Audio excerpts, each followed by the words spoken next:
नमस्कार, APM analysis में आपका स्वागत है। आज 2 दिनों के बाद बाज़ार खुला है। इसके साथ ही शुरुआती कारोबार में काफ़ी तेज़ी देखी गई और इसके बाद अचानक बाज़ार में एक बड़ी गिरावट आ गई। लगभग जितनी ही तेज़ी शुरुआती दौर में देखी गई थी, कुछ समय बाद उतनी ही डाउनफॉल शेयर मार्केट में देखी जा रही है। आज सुबह के कारोबार में काफ़ी अच्छी बढ़त के साथ मार्केट खुला। बहुत सारे सेक्टरों में पॉजिटिविटी नज़र आई। इसके साथ ही अगर देखा जाए तो कई सारे सेक्टर बहुत अच्छा कामकाज कर रहे थे, जैसे railway sector, Adani group, Tata group. कुछ बैंकिंग सेक्टर के भी शेयर थे, एंटरटेनमेंट सेक्टर, फाइनेंशियल सेक्टर। ये कई जगहों पे तेज़ी देखने को मिला, लेकिन कुछ समय के बाद ही कारोबार में अचानक गिरावट आने लगी। पूरा मार्केट लाल हो गया। एक बिग फॉल की सबसे बड़ी वजह है रेलवे सेक्टर में प्रॉफिट बुकिंग, और इसके पीछे एंटरटेनमेंट सेक्टर का भी वजह है, जिसका जिल और सोनी के मर्जर का भी इफेक्ट देखा जा रहा है। इसके साथ ही इसमें एचडीएफसी बैंक का भी एक बड़ा हिस्सा नज़र आ रहा है, क्योंक61 उसमें भी अच्छी खासी डाउनफॉल चल रही है। आइए बात करते हैं मार्केट में गिरावट की वजह। अगर हम देखें तो आज निफ्टी 50 261 पॉइंट नीचे गिरकर 21,308 रुपये पे चल रहा है। सेंसेक्स की अगर बात करते हैं तो सेंसेक्स में भी काफ़ी अच्छी गिरावट हुई है। आज बैंक निफ्टी भी लगभग 1000 पॉइंट में गिर रहा है। अगर इसके कैंडल को बात करें तो अगर हम जहां तक इसके कैंडल को देखते हैं, इसकी एडवांस चार्ट क्या कहता है, एडवांस चार्ट में अगर देखें तो एक पैटर्न बना रहा है। इस पैटर्न को देखते हुए हम समझ सकते हैं कि इसमें आने वाले समय में थोड़ी सी और गिरावट देखी जा सकती है।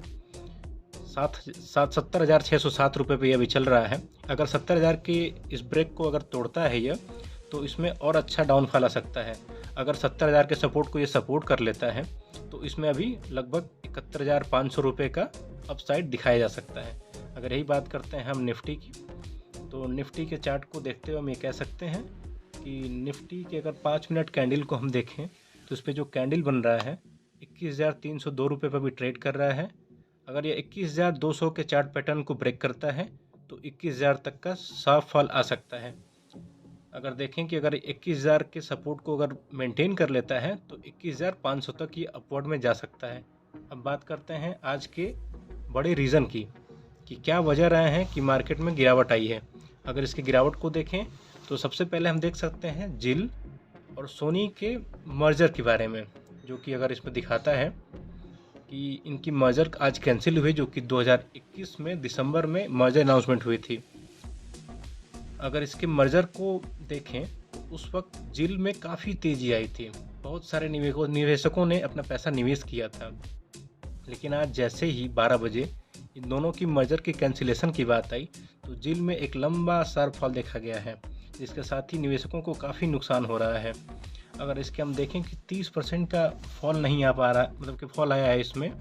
अगर इसके साथ ही इसके न्यूज़ को देखें तो इसमें बहुत सारे न्यूज़ निकल के आ रहे हैं कि सोनी ने लगभग $90 मिलियन का मर्जर कैंसिल करने के लिए चार्ज किया है। तो कहीं ना निकल के आ रहा है कि सोनी ने इसको डिनाई कर दिया है। इसको अगर देखते हुए हम जा रहे हैं कि इसमें बबिल काफ़ी और गिरावट हो सकती है। अगर यहाँ पे देखें कि और कौन सी बड़ी वजह है, तो इसमें मार्केट में दिखाया जा रहा है कि एचडीएफसी बैंक भी एक बड़ी वजह है बैंकिंग सेक्टर को लेके गिरने की। अगर निफ्टी बैंक को गिराने की सबसे बड़ी वजह देखें तो ये एचडीएफसी बैंक भी है, क्योंकि इसमें भी काफ़ी अच्छी गिरावट देखी जा रही है।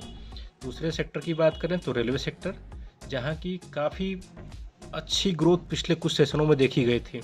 अगर इसको हम देखते हैं तो उसमें प्रॉफिट बुकिंग आना एक लाजिम सी बात है, क्योंकि कोई भी share up and down move में चलता है, क्योंकि जो बढ़ता है वो एक बार गिरता भी है।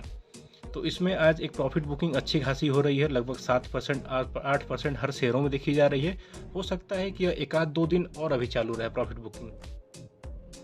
अगर इसके प्रॉफिट बुकिंग में अगर आपका अच्छा हिस्सा प्रॉफिट बन रहा है, अगर आप शॉर्ट टर्म ट्रेडर हैं तो चाहें तो इसमें प्रॉफिट बुक कर सकते हैं। अगर आप लॉन्ग टर्म ट्रेडर हैं तो आप इसमें भी बने रह सकते हैं। दोस्तों, आज मार्केट इन्हीं सब 4-5 वजहों से गिरावट में चल रहा है, लेकिन मार्केट का काम ही है गिरना, उठना, बढ़ना, चलना। अगर यह मार्केट चलता रहेगा तो ज़रूर अप या डाउन ही चलेगा।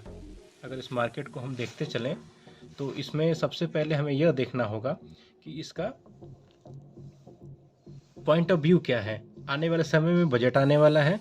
बजट को देखते हुए हम बैंकिंग सेक्टर और इसके साथ ही ग्रीन सेक्टर और इसके साथ हम लोग फाइनेंशियल सेक्टर में भी देख सकते हैं, ईवी सेक्टर को कंसीडर कर सकते हैं।